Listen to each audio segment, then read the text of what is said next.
Hi everyone, I am here today with a video on passive income. I do want to add all of the usual disclaimers about this sort of topic on the internet. I am not a professional financial advisor. I am only sharing the things that I do and my views and opinions on passive income. Please do your own research and due diligence before you invest in anything, and make sure you only invest in things that you understand and that you have a good risk tolerance for. And that is my opinion coming out here because I am rather risk averse. And you'll continue to see aspects of my own views and opinions as we continue along in this video. Before we get into the meat of this video, I want to talk a little bit about my personal goals. My personal goal has never been to become rich or to amass unending amounts of money. That's really not something I've ever been interested in. What my personal goal has always been is to have freedom. So freedom to do my own thing, the flexibility of being able to spend my time the way I like. So the way I've chosen to invest my time and money into passive income streams really reflects that personal goal of having freedom. So this video is not going to be about the best forms of passive income in general, although there might be a best form for you. It's not going to be about making the most money from passive income and maximizing the passive income stream. And it's also not going to be about how to make money the fastest. So this is all about my own experience, my own way of stumbling through life, and you're probably going to land somewhere different, and that is totally okay. First off, what is passive income? Passive income I view as something that you can walk away from and put a little bit of time here and there into it, and it will still generate money for you. You've already put in the time, the effort, the money, the investment, or whatever that is at the beginning, and then the passive income stream follows. That's the main difference between active income and passive income. With active income, you are essentially working for an employer, delivering the work, and then you get paid, but you don't continue to get paid for that piece of work. That piece of work is done, and you move on to the next thing, and you get paid for the next thing. With passive income, you've done the work, but you continue to get paid for that piece of work, hopefully indefinitely. I'm going to talk about a few main categories of passive income. There might be other things that I've missed, but these are generally the broad categories that you can think about if you're wanting to structure your life to eventually return a stream of passive income. So the main source of passive income that I'm going to be talking about in this video, because I'm most familiar with it and because it's the source that generates the most passive income for me, that is investment income. So this is putting your money into anything from the stock market to a high interest savings account. You are essentially letting your money work for you by earning dividends, interest, distributions over time. The next form of passive income that you may be very familiar with is rental income. So this is where you buy a property and you rent it out. Essentially, as long as you own that property and have it rented out, you will have income from that source.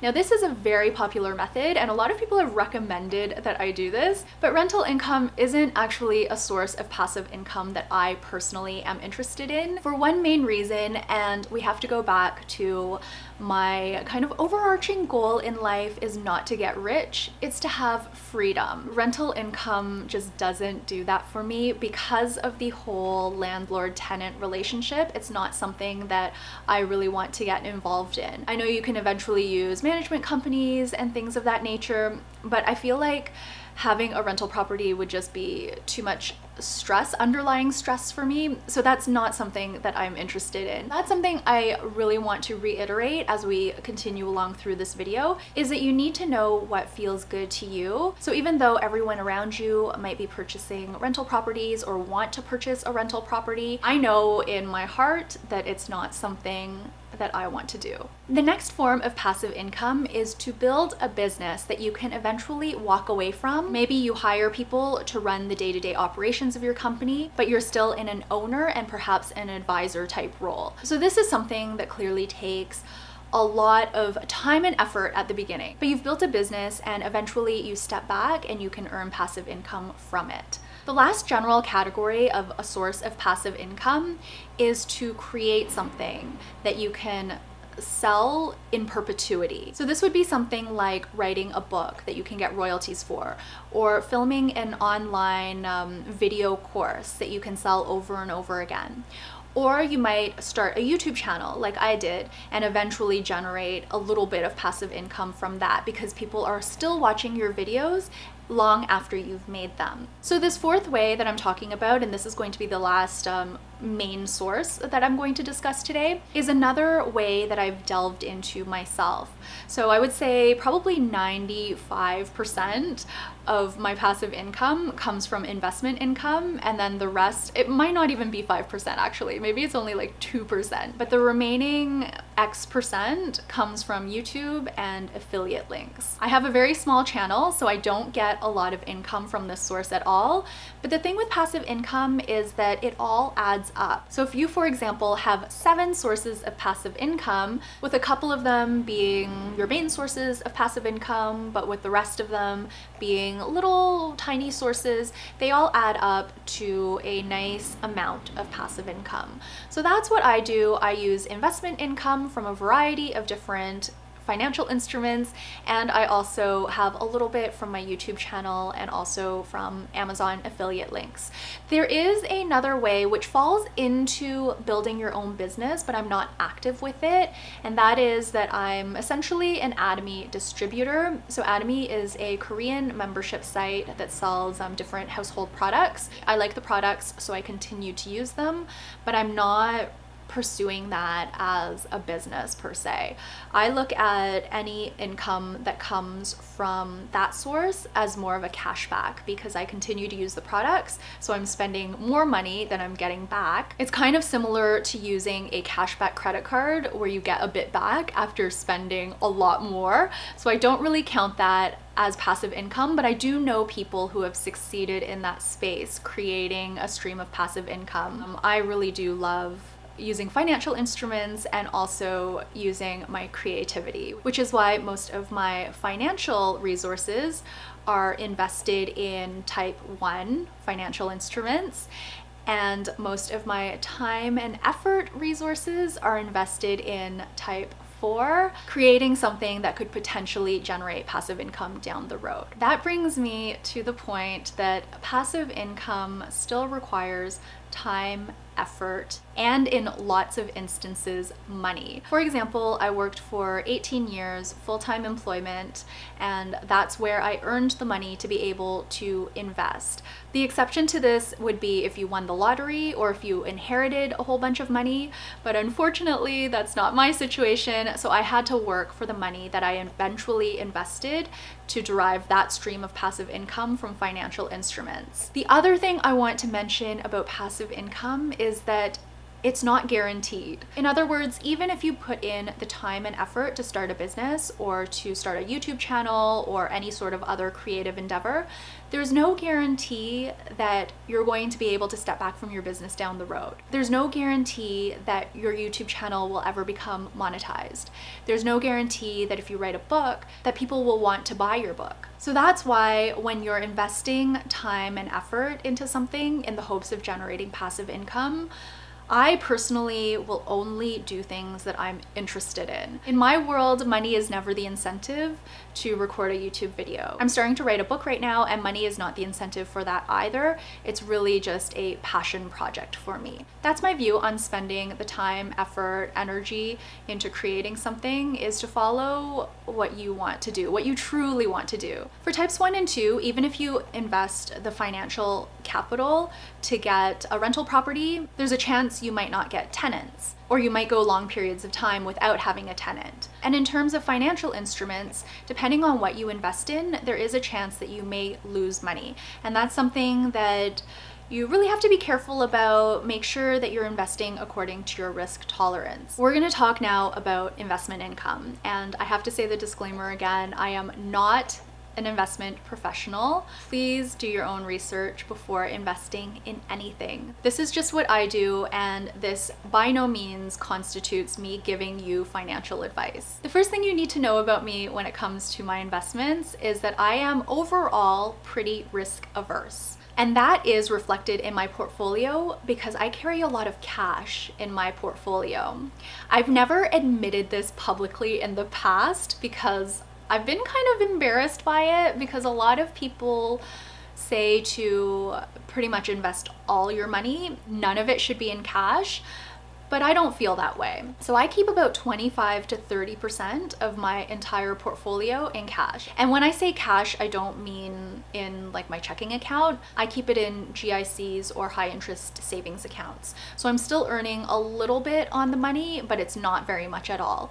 My main purpose to keep my money in these sorts of instruments is for financial security. I don't want to lose this money that I've worked so hard to make. The rest of the money though, the 70 to 75%, I invest in things that are moderately to high risk. When I was younger and working full time, because I had a steady income, I was invested in riskier things. I didn't mind losing that money because my mindset is I have this 25 to 30% tucked away in very safe instruments. I'm not going to be losing that money. So the rest I can be more risky with. If you looked at those investments alone, you would think that I was pretty risk tolerant, but I'm actually quite risk averse if you look at my entire portfolio. So what do I do with those funds? Before, I used to be fully invested in equities. Now, when I was working full time, I was invested in just a few stocks here and there. I had a trading account that I would dabble in, but I think I pretty much broke even on that. I never really made or lost any significant money there. But the main part of my funds were invested in index funds, mutual funds, and ETFs. Now that I've left work, I've started to adjust my portfolio a little bit to remove some of the risk. I'm removing some potential for capital appreciation, but I am increasing the amount of passive income. The reason I'm doing this is because when I was working in a full-time job, I had a steady stream of income, very predictable, and that essentially functioned like fixed income, like a bond, where you get a coupon payment for me, it was like twice a month. But now that I'm not working full time, I still have a little bit of income here and there, but it fluctuates more. And so I want to supplement my active income with some passive income. Now the passive income, even though I've set it up so that I get a certain amount per month, I'm reinvesting that money. I don't actually use any of it for my day-to-day expenses. So I'm using the passive income as a source of funds for further investing. So essentially my investments can compound. So that is how I do it. Right now, again, I'm 25 to 30% in cash. I have about 5% in fixed income. It used to be 0, and the rest is in equities. I have one individual stock. That is the company that I used to work at. Because it went public when I was working there, I got a few stock options, and there was also a stock purchase plan, and I get dividends from those shares, so that's a source of passive income, so I'm keeping that stock. The rest are ETFs. We are getting to the end of the video. I just wanted to mention that I do follow several key practices when it comes to investing. And these are practices that I think are pretty universal, so there won't be anything new here, but I just wanted to reiterate my appreciation for them and the fact that I do follow them. The first key practice is to start early. I started investing when I was 22, but if you haven't started yet, that's okay. Start as soon as you can. It's not something that you want to delay. And even though the markets, as I record this video, September 11th, are up right now, there was a dip yesterday, but they're overall up right now, which is very surprising considering the economy, the pandemic, and the like, but that is a whole other video. What you can do is start investing a little bit at a time at regular intervals. And that brings us to the second key principle, which is dollar cost averaging. There are a lot of articles on this. I'm not going to go into it in detail in this video, but it basically means that you set aside the same amount to invest over time. So for example, if you get paid every 2 weeks, maybe you want to set aside the same amount of money to invest every 2 weeks. The key with dollar cost averaging is because you're putting in the same amount at each interval. When the prices are high, you'll buy fewer shares. When the prices are low, you'll buy more shares. You'll likely be better off than if you put all of your money into the market in one single point in time. Of course, you can do very well doing that if you buy low, but you never know if you're buying low. So dollar cost averaging is a way to mitigate your risk. The third key principle is to know your level of risk tolerance. If you start now, you do dollar cost averaging, eventually your portfolio is going to grow to a nice size. How would you feel if suddenly that portfolio lost 40% of its value? This actually did happen to me and a lot of other people in March when we had a dip in the markets. My portfolio fell, I think it was close to 40%. But because my risk tolerance for that bucket of money is very high, because I've got a whole bunch of cash set aside that didn't dip, I was actually okay with it. I wasn't happy, and of course it did give me a little bit of anxiety, but I didn't feel the urge to sell, which is key. That's the one thing you want to avoid, is buying high and selling low. You want to do the opposite, but since we can't time the markets, that's where dollar cost averaging comes in. So number 3, know your risk tolerance. Your investments shouldn't keep you up at night. If you're really, really concerned about losing money, then put your money in safer instruments and then start to dabble in riskier things with a smaller chunk of money. Just so you have peace of mind, because again, your investments shouldn't cause you to lose sleep at night. That is basically it for my video on passive income. I know it was quite long and rambly, but I hope it was helpful and I hope you get something out of it.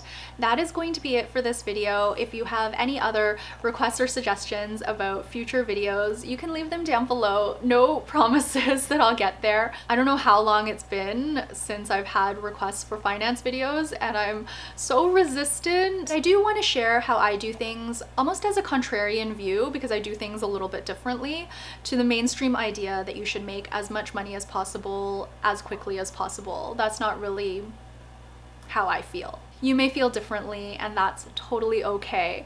Don't let yourself be influenced by what other people are doing. Just follow your own gut and intuition, and you'll not only find success, but you are going to be more at peace with yourself. That is going to be it for this video. Who knew a passive income video could end off like that? Thank you so much for watching. I will be back very soon with another video. Until then, please take care and bye for now.